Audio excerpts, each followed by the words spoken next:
Hello, everybody. Something a little different today. I was just minding my own business on my wonderful day off from work that I have this week.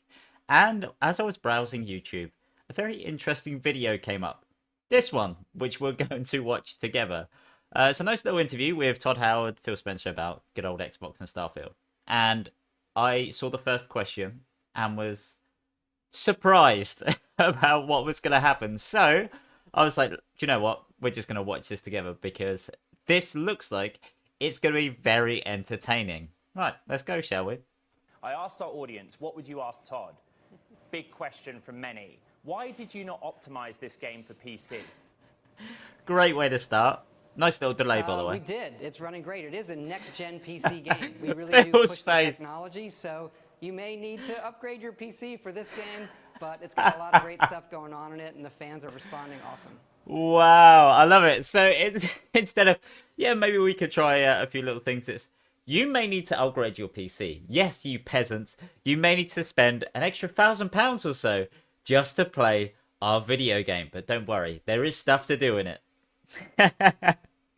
Our fans are responding awesome as well. What a quote! What a quote! So the first question about optimization, and it's like, yeah, they're all responding awesome. Everybody's like, yeah, this is the best game ever. Kara and I have been reviewing the gameplay. We've also been reviewing some of the discussion online. Phil, good to see you.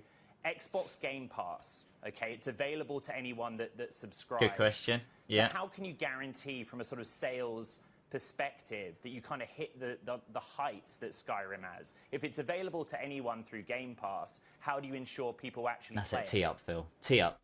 So yeah, so obviously it's a very valid question. I myself, I'm playing Starfield. I haven't bought it. I've played it through Game Pass because why would I spend 50, 60, 70 pound or £100 on a game just to get it like a week early when I'm happy to wait a week and play it essentially for free on Game Pass with whatever is like the £8, £11 subscription that I pay amongst like many others. So I've been quite fortunate where I've managed to play Sea of Stars, which is a great game, and Starfield just in the span of like a week or so through good old Game Pass. So yeah, it's definitely affected the sales without a doubt. Love the delay. Well, we can see people playing, Yeah. which is great, on the platform. You might know the game has been in preview for the last week, and it's already our most played next-gen exclusive game on Xbox. So we're seeing huge success. It's our biggest wish-listed game on Steam across Xbox and Bethesda Game Studios history. And Not now, surprised. as you said, tens of millions of Game Pass subscribers and the standard edition retail customers all get to play today. So incredible day, new franchise launching, and it's a lot of fun.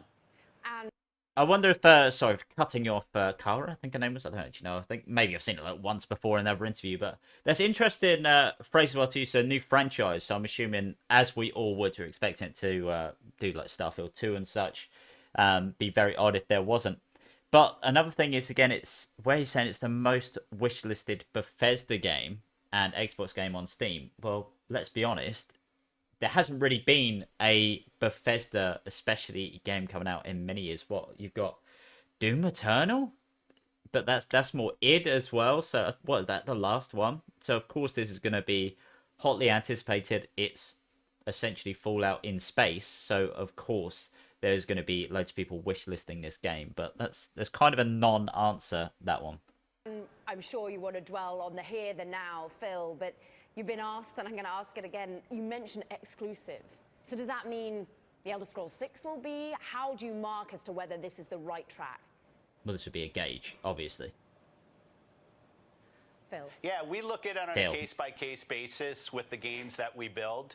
We want to make sure our games are available in so many different places, on our Xbox consoles, on PC, Obviously. also via cloud. These games can come to almost any web-enabled device. We're looking at millions and millions of players who will have access to Starfield and other Xbox Game Studios games. It's really about giving players choice around how they want to play, and they build their library of games.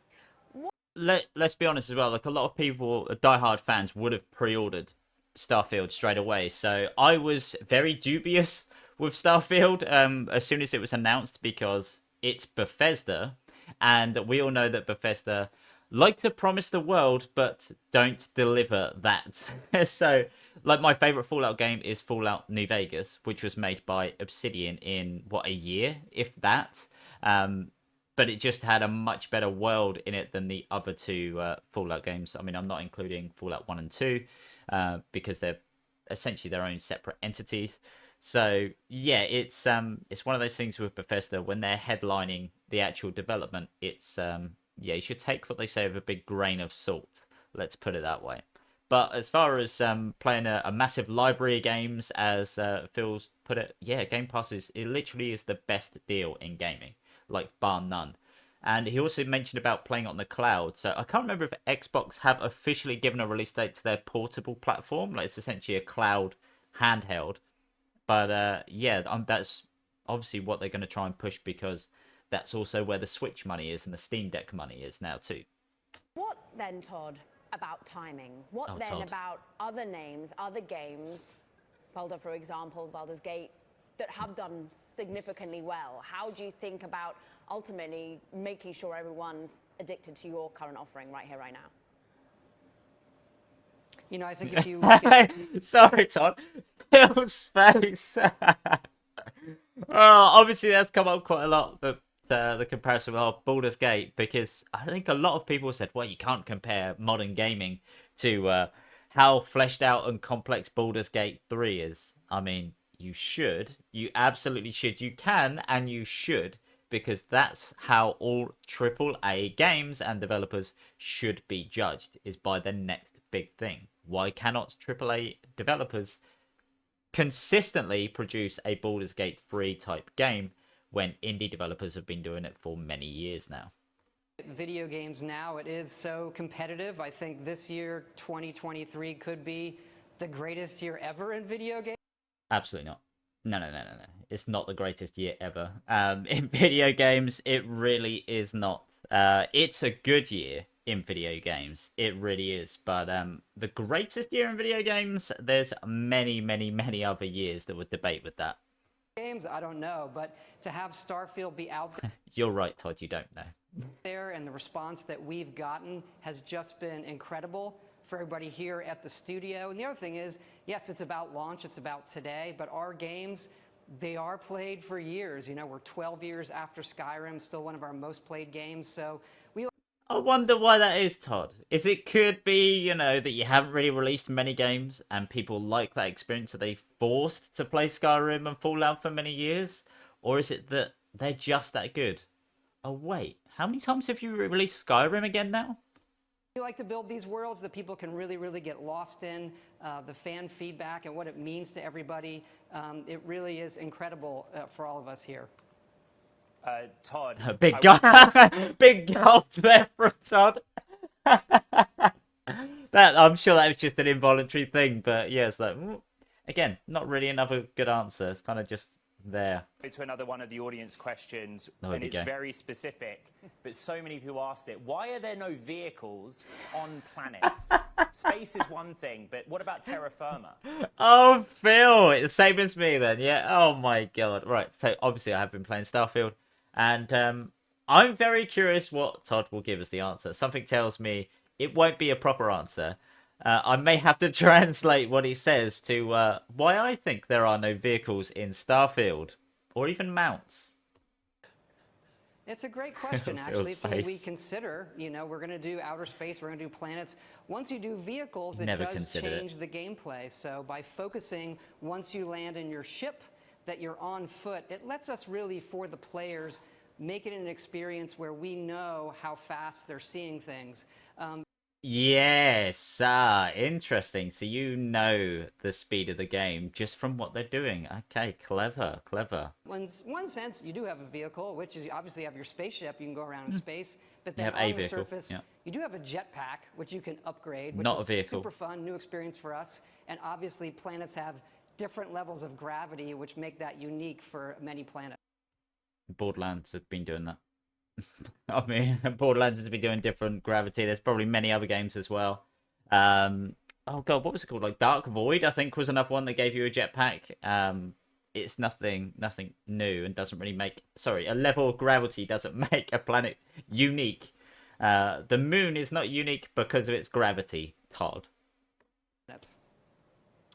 Phil, this Right, is... yeah, oh, sorry, I didn't realise that was actually where he's going to end up too. Right, so, basically, if you had a vehicle in Starfield, you would realize how small each planet is, and also how this game isn't optimized fantastically well. It is still very janky, it's still very buggy, but that's because the engine is as old as time at this point. And when you do reach the boundary, as it's called, for the map and for whichever planet you're visiting, the game literally stops you from progressing any further and says, boundary reached. Would you like to fast travel back to your ship or explore another region? The the amount of footwork you have to do on each planet is quite minimal, really. When you think about it, yeah, it's. I would love to know how big the planets actually are. You could probably check that out, but it's yeah, they're not very big. I would be surprised if they're like a 10 by 10 kilometer. I like the original PUBG map. I'm pretty sure is bigger than each planet in Starfield. At least that's definitely the way it felt like when I was going to and from. Does not feel very big to be on a planet. Is so closely tied to Xbox, and I find it interesting. I have to ask you about the latest offer from Microsoft and Activision to the UK CMA. Oh yeah. Do you think that structure will be accepted with the UK CMA? I love the delay. It really is good. We're working cooperatively with the regulators as we've had through this whole process. As you're well aware, it's been a long process. We remain confident in the work that we're doing with the CMA and the European Commission and here with the FTC in the US that we will close this acquisition. Another rather 500 million players. Starfield, Minecraft, Halo, and Forza. There's not that many people still playing Halo Infinite now, is there? Surely not.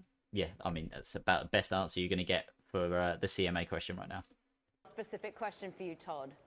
Oh, Todd. What's been your favorite means and operation, like your build out there? What's been your favorite build, or indeed favorite, well, means of traveling through space? Well, there isn't. There's just one way of traveling through space. That's probably, I mean, judging from her face, that's probably what she's getting at, is there is only one way to travel through space, and that's essentially by not traveling through space. So I guess being in the spaceship or fast traveling, I would go fast traveling as my favorite means of transport in Starfield. I do not like the spaceship sections at all, especially the fighting. Of Todd's face. Favorite means of traveling through space? Well, you know, when I'm doing my Yeah, trips, I like yeah, a to little focus giggle. on shields and defense, because you never know. Again, focus on shields. There is no way. Literally just said it. You get a ship. That is it. What's going to happen when you jump into a new system in the game. As far as character builds, one of the things we love to do, which is there's so much you can do in the game. It's almost like 5 or 6 games at once, and we usually. It's not really like 5 or 6 games at once. It's basically fake choice, because a lot of the perks to build your character are blah, like plus 10% to ballistics, plus 10% to pistols, plus 10% to melee damage. None of the good perks which you really want are in the first like 2 tiers of perks that you get to choose from. They're all in the later perks. The rest of them is like with your scanner, you can scan from 10 meters. You can scan at 20 meters. You can scan at 30 meters. It's literally just the most useless perks that should really be like enhanced way more than what they actually are. So yeah, the actual character build and the way you can make your own character class is shockingly poor compared to Fallout. Let's just go with Fallout 4. You literally pick your special stats, and then you have so many perks available to you instantly, and you can plan out how you want to build your character. In Starfield, you have to dig through utter trash perks to then be able to get the ones which are more interesting. Tell people, just get comfortable, do what you want to do. If you want to zen out and scan planets and explore them, great. If you want to join the pirates, great. If you want to do this epic main quest, it's really whatever you want to do, whatever you're comfortable with. And really, for us, it is, we do these worlds, but it's about the players making it, you know, their own. The main quest so far, I'm about, what, 20 hours in, I think, at this point. maybe 15, we'll say 15 to 20 hours in. So far, because I've been doing a lot of exploring, because I've been curious about this kind of stuff as well. The main quest is not really epic. It's serviceable, but I would not call it epic. Todd, this game took 7 years to make. Does generative AI now allow studios like you to expedite the creation process quickly? Well, it seems we want to do that every time. We want to do it faster, and there are areas where we can go faster, but these are complex projects. They're big technological innovation going on. Whoa, technological innovation? Absolutely not. I mean, No Man's Sky basically does everything that this game does. Apart from the story, which the Fallout games do. That does all the branching paths and the dialogue system.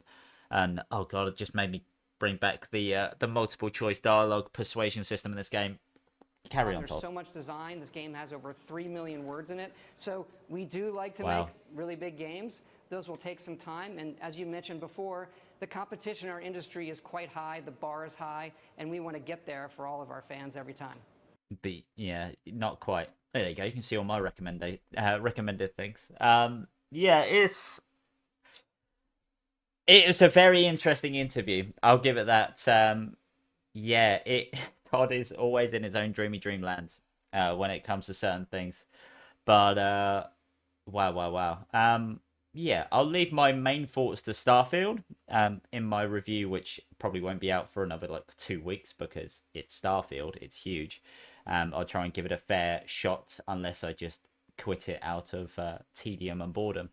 But yeah, there's plenty of things that happen in this interview which I really wish they dove more into. But you know, it's Todd Howard. He's not going to give any answers. I just loved Little Phil and his expressions. Those were by far my favorite part. You look at He knew straight away. He's like, yeah, I wouldn't be surprised if he had like said, Todd, why aren't there vehicles? Why, when you have this same like animal type of friendly friendly species that do not attack and are big enough for you to ride, why can't you tame them and ride them? I'm surprised that, you know, if that hadn't already come up. But anyway, what an interview. Why aren't more interviews like this? I don't know, but that was fun. I enjoyed that. I hope you did too. Thanks for watching, and I'll see you in the next video. Goodbye for now.